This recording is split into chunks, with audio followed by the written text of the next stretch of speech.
What's up, guys? Welcome back to the channel again. So, where do we begin? Where do we begin with this Liverpool side, with this Newcastle United side? Because कल जो कराबाओ का final हमें देखने को मिला, it was all Newcastle. भाई मुझे किसी भी एलिमेंट में या किसी भी एंगल से ये नहीं दिखा भाई लिवरपूल लिटरली हंग्री है इसको जीतने के लिए। और वहाँ पे दिख रहा था कितनी डिजास्टर्स परफॉर्मेंस ये लिवरपूल टीम डिलीवर कर सकती है। हाँ, हमारा जो वीक है ये किस तरह रहा है पीएसजी के एग्जिट के बाद in the champions league. Over the board 2 legs हमारी परफॉर्मेंसेस कैसे रही है, सलाह की परफॉर्मेंसेस कैसी रही है, हमारा मिडफील्ड किस तरह से आउट ऑफ आइडियाज दिख रहा था कल के गेम में, क्रिएटिविटी नहीं थी। सो वो सॉर्ट ऑफ का कंट्रोल जो था ना वो लिवरपूल टीम खो चुकी थी अगेंस्ट दिस न्यूकासल साइड। और जहां पे मैं बोलता हूँ ना ओवर द 2 लेग्स हम कितना बुरा खेले, उसके बाद चैंपियंस लीग से एग्जिट होना, उसको हमने एज अ फ्यूल तो यूज किया ही नहीं इस गेम में। उसको हम धीरे धीरे भाई पीते गए, इस तरह से पीते गए that Newcastle United from the very first minute threat दिख रही थी against this Liverpool side. Position wise हाँ बोल सकते हैं हम भाई लिवरपूल ने पोजीशन रखा भाई, लेकिन मुझे उस पोजीशन का क्या करना है जहां पे आपको न्यूकासल यूनाइटेड फोर्स कर रही है to play long balls, to play long aimless balls, और वहां पे हम सेकंड रहे उन बॉल्स को विन करने में। डुएल्स की जहां तक बात है हम वो भी विन नहीं कर पा रहे हैं। And overall the control of the game जो लिवरपूल रखती है हमेशा मिडफील्ड में वो सॉर्ट ऑफ वैनिश हो चुकी थी। और न्यूकासल यूनाइटेड क्रिएट कर रही थी, उनका जो मिडफील्ड है सैंड्रो टोनाली, ब्रूनो गुमारेस और उसके साथ जो लिंटन। बाय द वे जो Linton was for me the most dominant player in that match. अपने बाइसेप्स को फ्लेक्स कर रहा है और दिखा रहा है what it means to win a match like this, what it means to win a knockout competition like this।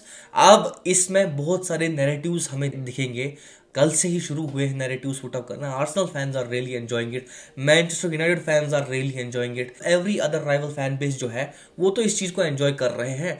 और डिजर्वडली मैं बोलूंगा भाई इस चीज को वो एंजॉय करें बिकॉज हमारी परफॉर्मेंस उतनी अच्छी थी नहीं, हम डिजर्व क्लियर लूजर्स थे इन दैट मैच। और जहां तक हमारे फ्रंट 3 अटैकर्स की बात है, क्योंकि हमने कल स्टार्ट करवाया डियोगो जोटा को alongside Luis Diaz and Mohamed Salah के ऊपर हम बाद में थोड़ा सा आएंगे। लेकिन फर्स्ट हाफ में जब हम एक भी शॉट ऑन टारगेट पुटअप नहीं कर पाते, जब हम अपनी टेरिटरी नहीं बना पा रहे अगेंस्ट दिस न्यूकासल साइड, जहां पे हम चांसेस तो क्या बॉल को टच तक नहीं इवन कर पा रहे, डियोगो जोटा कुछ भी नहीं कर पा रहा, उसी रोज मैं समझ गया था कि इसको गोली देना चाहिए था। लेकिन नहीं भाई, क्या मैं बोल रहा हूँ, I am sorry for this. Diogo Jota का वो मैच देखने से मुझे ये तो एनालाइज हुआ he is our striker and he is the striker who has not scored in our 10 games. और ये हमारी स्ट्राइकर्स की रियली आइडेंटिटी है। डार्विन नूनीज चाहे हम इसको इंक्लूड करें, चाहे हम डियोगो जोटा को इंक्लूड करें।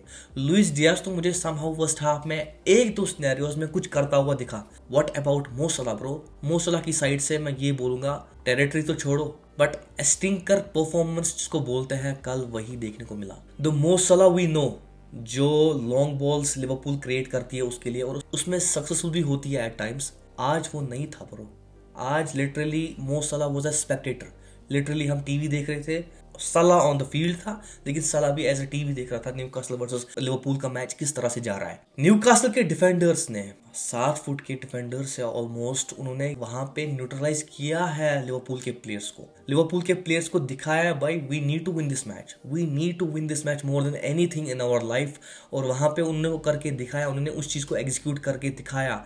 चाहे मैं सैंड्रो टोनाली की बात करूं भाई, वो और ब्रूनो गुमारेस जिस तरह से लिंकअप कर रहे थे, डिक्टेट कर रहे थे tempo of the game, intensity Liverpool match ही नहीं कर रही थी न्यूकासल के टेम्पो से।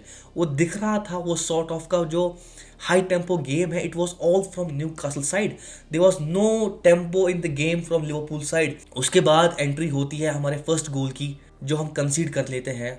डैन बर्न 7 फुट का डिफेंडर है ब्रो, और सेट पीस से एट टाइम्स जितने भी कॉर्नर्स हमें देखने को मिले वहां से थ्रेटन लग रहा था कि कुछ ना कुछ ही न्यूकासल यूनाइटेड कर सकती है, क्रिएट तो कर लेगी। और फाइनली हमें वो फर्स्ट गोल देखने को मिला फ्रॉम न्यूकासल यूनाइटेड। लेकिन इस चीज को न्यूकासल यूनाइटेड ने सेकेंड हाफ में इस तरह से पुट अप किया that we guys are now going to shrink you guys down the size. और वहां पे सेकेंड गोल क्लियरली आता हुआ दिख रहा था। अलेक्जेंडर इसाक का जो पहला गोल है वो ऑफसाइड से रूल आउट तो हुआ, लेकिन उसके बाद थ्रेट दिख रहा था भाई, थ्रेट दिख रहा था why Alexander Isak was so dangerous in the game versus Liverpool. हालांकि एंथोनी गॉर्डन तो ऑलरेडी सस्पेंडेड था, जिससे न्यूकासल यूनाइटेड का जो अटैक है वो थोड़ा सा स्ट्रैंग डाउन तो हो चुका था, लेकिन अलेक्जेंडर इसाक के जो इंस्ट्रक्शंस थे वो क्लियरली दिख रहे थे। जो प्री गेम एनालिसिस हमने देखी, इट वाज मोर अबाउट भाई अलेक्जेंडर इसाक को डुएल्स विन करने हैं against Van Dijk, against Konate, लेकिन असल में स्टोरी कुछ और थी। एडी होवे ने अपने इके को यूटिलाइज किया, बाई ड्रिफ्ट बोला उसको वाइड करने के लिए, तू centrally part of the progression से मत जा, तू अगर जा रहा है तो अपनी रन्स अगर मेक कर रहा है तो तू बिड़ेगा तो तू जेरल क्वांसा से। और क्वांसा को उसने अच्छी खासी difficulty the at the times. जो लिंटन ने भी एट द टाइम्स डोमिनेट किया क्वांसा की तरफ से, चाहे मैं in larger parts of the game की बात करूं या in smaller parts of the game की बात करूं। और वहीं पे in the mean time we got to see a beautiful finish from Alexander Isak। Future में वो कहाँ जाने वाला है, क्या करने वाला है, I think he is the best striker, one of the best strikers in the world right now। When we talk about we need strikers, we need him bro, we need him right now। एक जो होता है ना वो instinctive वाला striker, जहां पे उसने वैन डाइक को लिटरली आउट ऑफ आइडियाज रखा। एंडी रॉबर्टसन, हालांकि प्राइम एंडी रॉबर्टसन में आ चुका था, जिस तरह से वो डिफेंस कर रहा था मैक्सिमम टाइम्स डिफेंस उसी ने किया, लेकिन वैन डाइक को आउट ऑफ द पोजीशन लाना, कोनाटे को आउट ऑफ द पोजीशन लाना, यही क्लियर तो इंस्ट्रक्शंस थी फ्रॉम न्यूकासल यूनाइटेड। एडी होवे तो वही कोशिश कर रहा था, अलेक्जेंडर इसाक को अगर मार्क करेंगे ये दोनों, इनको आउट ऑफ द पोजीशंस लाना है, और वहां हमारा सेकंड गोल हमने कंसीड कर लिया and that was a beautiful finish. I would say Newcastle we are the clear deserved winners. लेकिन उसके बाद हमें कुछ इस तरह चीजें देखने को मिली जहां पे हमने सबस्टिट्यूट प्लेयर किएट्सा को देखा, जो कल उसने जो गोल क्रिएट किया, थोड़ी सी होप दे दी थी उसने that Liverpool are trying to come back in this game. लेकिन जो सबस्टिट्यूशंस भी थी ना वो काफी लेट आ गई ब्रो, ऐसे आ गई जैसे मेरे टीम में 11 प्लेयर्स है, एवरेज प्लेयर्स मैं बोल सकता हूँ, जिनको खेलना भी नहीं आता, जिनको बेसिक फुटबॉल भी नहीं पता। और अब मैं क्या कर रहा हूँ, मुझे लग रहा है मैं गेम को लूज करने वाला हूँ। मैं कोई नहीं देख रहा हूँ दैट किस प्रोफाइल का प्लेयर है, क्या कर रहा है, सबस्टिट्यूशन वाइज मैं डाल रहा हूँ 5 के 5 प्लेयर्स को इन द फील्ड, बाई कर लो क्या करना है, फैल जाओ। उसी तरह की सिचुएशन थी कल आर्ने स्लॉट की। आर्ने स्लॉट ने इन चीजों में फेल किया है। कल उसने फेल किया दैट हमने किएट्सा को क्यों नहीं चांसेस दिए। कल उसने फेल किया दैट न्यूकासल यूनाइटेड के अगेंस्ट हम किस तरह से स्ट्रगल कर रहे थे। In the whole contrary I would say Robertson की जहां तक बात है, थोड़ा सा मुझे दिखा उसकी डिफेंसिव चीजें दिखी मैंने, लेकिन वैन डाइक कोनाटे ने डुएल्स वॉन किए। लेकिन ऑल ओवर जब गेम की बात आती है ना, the game was based on the duels जो विन किए हमेशा से न्यूकासल यूनाइटेड ने। लिवरपूल भाई किसी भी आइडिया से मुझे नहीं दिख रहा था that they were really trying to win this game. Liverpool मुझे किसी भी आइडिया से नहीं दिख रहा था that they were really taking control in the game.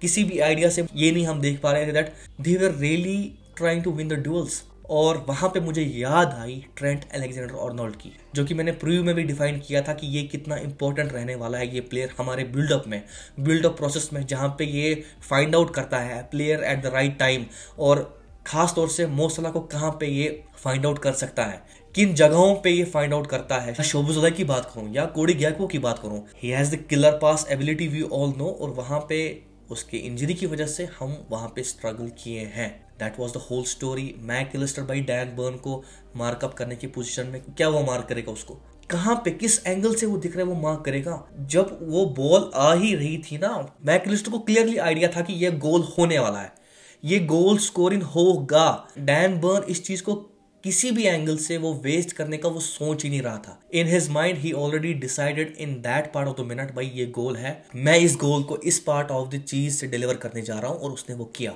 And what about Premier League now, what about the narratives now. अब narratives में यही हमें देखने को मिलेगा भाई, क्या सीजन है भाई, किस तरह से सीजन में प्रोसीड किया। अब तो एक ही ट्रॉफी हमारे नाम बची है, इट इज प्रीमियर लीग, उसमें भी 12 पॉइंट्स की लीड हमारे पास है। अब मैं ये तो एक्सपेक्ट नहीं करता कि हम अब प्रीमियर लीग भी बॉटल करने वाले हैं, और अगर हमने वो सब चीज कर दी तो लिटरली हर कोई लिवरपूल फैन पागल होने वाला है। हर कोई लिवरपूल फैन बोलेगा भाई ये क्या हो गया हमारे साथ। लेकिन इतनी सेंसिटिव है हमारी लिवरपूल टीम, इतनी सेंसिटिव है, इतने सेंसिबल है वहां पे लोग कि वो इस चीज को अब बॉटल होने नहीं देंगे। और नॉकआउट फेजेस में अगर हम देखें तो नॉकआउट फेजेस में जो स्टोरी होती है वो इसी तरह से होती है भाई। अगर तुम लोगों ने कैपिटलाइज नहीं किया अपने चांसेस को, तो जो अपोजिंग टीम है वो उसका फायदा उठाएगी, और कल वो न्यूकासल यूनाइटेड ने किया। They were the clear deserved winners for this Carabao Cup final. Clear winners for that trophy. 50-60 साल बाद उनने वो ट्रॉफी लाई है। For us it's now time to win the Premier League. और यहाँ पे प्रीमियर लीग का टाइटल जीतना अब इम्पोर्टेंट बन चुका है आर्ने स्लॉट के इस फर्स्ट सीजन में, इस फर्स्ट सीजन टेन्योर में, बिकॉज हम उस एक्सपेक्टेशन के साथ गए ही नहीं थे। जो रियल सेंसिबल लिवरपूल फैन था वो इस एक्सपेक्टेशंस के साथ गया था दैट यूएफए चैंपियंस लीग में अगर हम राउंड ऑफ 16 से लेकर क्वार्टर फाइनल्स भी निकाल लेंगे ना, तो हमारा सीजन जो है वो बढ़िया रहने वाला है। Because everybody at the start of the season said that this team is going to be in a transition phase. और अब धीरे धीरे चीज़ें आ रही है। अब मैं ये भी नहीं कहता दैट हमारे पास वो स्क्वाड की कमी है, स्क्वाड की डेप्थ की कमी है। थोड़ा सा मुझे बुरा लगता है मोहम्मद सलाह के लिए, बिकॉज मोहम्मद सलाह की परफॉर्मेंस डायरेक्टली इन्वॉल्वमेंट रखती है लिवरपूल की परफॉर्मेंस से। अगर होल लिवरपूल टीम परफॉर्म नहीं करेगी दैट मीन्स भाई सलाह ने भी कुछ नहीं किया है, या अगर सलाह भी परफॉर्म नहीं कर पा रहा है उस मैच में, किसी मैच में, तो दैट मीन्स लिवरपूल टीम ने अपने चांसेस को बरी नहीं किया है। जहां तक in the summer transfer window की बात है तो भाई हमें स्ट्राइकर की नीड है, और वहां पे अब आर्ने स्लॉट के ऊपर बहुत बड़ी चीजें आ रही है। Is it going to be Alexander Isak, is it going to be other player जिनको वो लाना चाहते हैं। अब ये समर ट्रांसफर विंडो में वो किस तरह की स्ट्रेटेजी वो इम्प्लीफाई करेंगे वो एक अलग स्टोरी होगी। बट अभी के टाइम के हिसाब से ये टीम दिख रही है, वो जो फॉल इनटू पीसेस होता है ना, इस टीम में वो चीजें हम देख रहे हैं अभी। Lack of energy, lack of intensity, lack of chances. हमारा जो मेन प्लेयर है वो अपनी टेरिटरी नहीं बना पा रहा। हमारा जो स्ट्राइकर है उसका तुम शॉट देख लो, उसने जो फर्स्ट हाफ में टेक ऑन किया ये डिस्टेंस गोल और उसने वो कहाँ टेक ऑन किया है। तो यहाँ पे मैं बोलूंगा भाई चीजें बहुत खराब हो रही है लिवरपूल के साइड से। और अब इंटरनेशनल ब्रेक आ रही है, तो इंटरनेशनल ब्रेक में उनको एक क्वाइट अच्छा टाइम मिलना चाहिए प्रीमियर लीग पे फोकस करने का और प्रीमियर लीग की टाइटल को विन करने का। लेकिन इसी के साथ अगर हम बात करें FC Barcelona versus Atletico Madrid, थोड़ा सा हम डिस्कशन यहाँ पे करेंगे भाई। जहां पे मैं स्टार्ट ऑफ द गेम से ये देख रहा था, it was quite a boring game, और डोमिनेट कर रहा है कौन? Atletico de Madrid against FC Barcelona. Clear chances create हो रहे हैं, क्लियर पासेस क्रिएट हो रहे हैं, क्लियर सेट ऑफ माइंड दिख रहा है that Atletico Madrid is dominating this game. और वहां पे कोई आइडिया मुझे नहीं था जब हम फर्स्ट हाफ में ही उलियन अल्वारेस का जो वो गोल देखते हैं, और सेकंड गोल में और फर्स्ट गोल में बिल्कुल लिटरली कोई डिफरेंस नहीं थी जो सोरलाथ ने और उलियन अल्वारेस ने स्कोरिंग किया। उसके बाद से मुझे ये एनालाइज होता है बैक इन द डेज जब एटलेटिको मैड्रिड भाई खेलती थी ना, they were the best defending team at the time. और आज मैं देखता हूँ ये एटलेटिको डी मैड्रिड जो लीड टेक ऑन कर रही है, जो अगेंस्ट बार्सिलोना 2 गोल स्कोरिंग कर रही है, वो अब इस तरह से पिटेगी ये किसी ने सोचा भी नहीं था। बिकॉज जब हम बेस्ट डिफेंडिंग टीम्स की बात करते हैं एटलेटिको मैड्रिड आती है भाई टॉप लिस्ट पे आती है। बैक इन द डेज जब वो गोल स्कोरिंग करते थे ना, वो 5-5-0 फॉर्मेशन याद आती है, किस तरह से वो कंपैक्ट चले जाते थे, कहाँ पे वो लो ब्लॉक सिस्टम में किसी भी चांस को क्रिएट होने नहीं देते थे against every other team, beat Real Madrid, beat FC Barcelona. And now we see this team के पास मुझे अब कोई आइडिया नहीं है इस टीम में अब प्रॉब्लम्स कहाँ पे है। बिकॉज जब आप 2-0 की लीड ले रहे हो and in the second half में 2-0 की लीड को आप मेंटेन भी कर रहे हो, and out of nowhere Lewandowski mind में बना लेता है भाई मैं गोल स्कोर करने वाला हूं। हालांकि उसकी परफॉर्मेंसेस उतनी कंसिस्टेंट नहीं रही है इन माय ओपिनियन, बट वो जो गोल आया, बार्सिलोना के जितने भी हमने गोल्स देखे ना आज के गेम में, they were top notch, top class goals, world class goals from Lamine Yamal, from Ferran Torres और फ्रॉम लेवेंडोस्की भाई चेस्ट पे कंट्रोल कर दिया आराम से, कंफर्टेबली लॉन्गलेट को उसने बरी कर दिया वहां पे, और finally he scored the goal. और उस पॉइंट ऑफ टाइम पे मुझे ऐसा लग रहा है, इवन कि हम में से बहुत सारों को ऐसा लगा होगा दैट गेम ड्रॉ की ओर जा रहा है, गेम अब एडवांटेज थोड़ा सा आ गया है रियल मैड्रिड के पास, और यहाँ पे बार्सिलोना के पास अदर आइडियाज थे भाई। क्योंकि अगर मैं टैक्टिकली जाऊं ना, तो टैक्टिकली मैं रफीनिया को देखो, रफीनिया आज के गेम में थोड़ा सा डीप आ रहा था, लिंक अप कर रहा था डैनी ओल्मो से या कसाडो से। उसके बाद फर्स्ट हाफ की जहां तक बात है तो डैनी ओल्मो का कनेक्शन बिटवीन लमीन यामाल, और लमीन यामाल थोड़ा सा मुझे आज स्लो ही दिखा। क्रिटिसिज्म बनता है लेकिन उस क्रिटिसिज्म से कोई फायदा नहीं है, बिकॉज उसने वो मैच विनर क्रिएट किया। उसके बाद सेकेंड हाफ में उसने जिस तरह का गोल पुट आउट किया उसमें तो क्रिटिसिज्म ही वैनिश हो गया भाई। और उसके बाद फेरान टोरेस की वो मोमेंट जहां पे उसने लेवेंडोस्की के बाद का जो वो गोल स्कोरिंग किया, वो जो परफेक्ट मोमेंट के साथ जो क्लच मोमेंट होता है ना कि नहीं भाई हम ये गेम ड्रॉ की ओर नहीं ले जा रहे, हम ये गेम विन करने वाले हैं अलॉन्ग साइड लमीन यामाल। तो वहां पे इन प्लेयर्स ने स्टेप अप किया है, और हांसी फ्लिक ने आइडेंटिफाई किया है दैट फेरान टोरेस मेरे लिए एक सुपर सब है, मैं इसको भेजूंगा और मैं इससे रिजल्ट निकलवाऊंगा, ग्राइंड आउट कराऊंगा इन टाइप ऑफ गेम्स में अगेंस्ट एथलेटिको डी मैड्रिड। और वहीं पे जहां पे भाई एथलेटिको डी मैड्रिड की बात है ना, तो they were dominating the game in terms of position. उसके बाद चीजें इस तरह से प्रोसीड होंगी किसी ने ये सोचा नहीं था। जहां तक मैं बोलूंगा भाई, ला लीगा टाइटल रेस जो है वो इतनी हीट अप हो सकती है इस सीजन में। रियल मैड्रिड के पास थोड़ा सा एडवांटेज है, लेकिन most of the times advantage तो है भाई इस बार्सिलोना टीम के पास। This Barcelona team is going, I would say is going to be ruthless team, the best team in the world right now. I would say champions league पे भरोसा नहीं है भाई, ये टीम अब चैंपियंस लीग भी जीत सकती है। ये टीम अब कोई भी ऐसी चीज नहीं करेगी जिससे हमें लगेगा कि दैट ये टीम अब बॉटल करने वाली है यहाँ से। नो ब्रो, हांसी फ्लिक के पास क्लियर प्लान है, क्लियर स्ट्रेटेजी है कि मुझे इस टीम को कैसे डेवलप करना है। और जहां पे मैं लमीन यमाल की बात करूं भाई, लमीन यमाल का वो गोल टॉप नॉच, हालांकि वो डिफ्लेक्ट हुआ था, पर भाई मैच विनर क्रिएट किया उसने and they have got a one game in hand also. और यहाँ पे किस तरह से प्रोसीड होंगी गेम में चीजें, तो वो देखने लायक होगा in the La Liga race. We guys have to be in touch with La Liga, because title race कब कहाँ किस मोड पे चेंज हो जाए किसी को भी नहीं पता। Barcelona on top again and they have got a one game in hand. That's all from my side. इसके साथ मैं इस वीडियो को एंड करता हूँ। I hope to see you in my next video. Till then take care, goodbye guys and subscribe.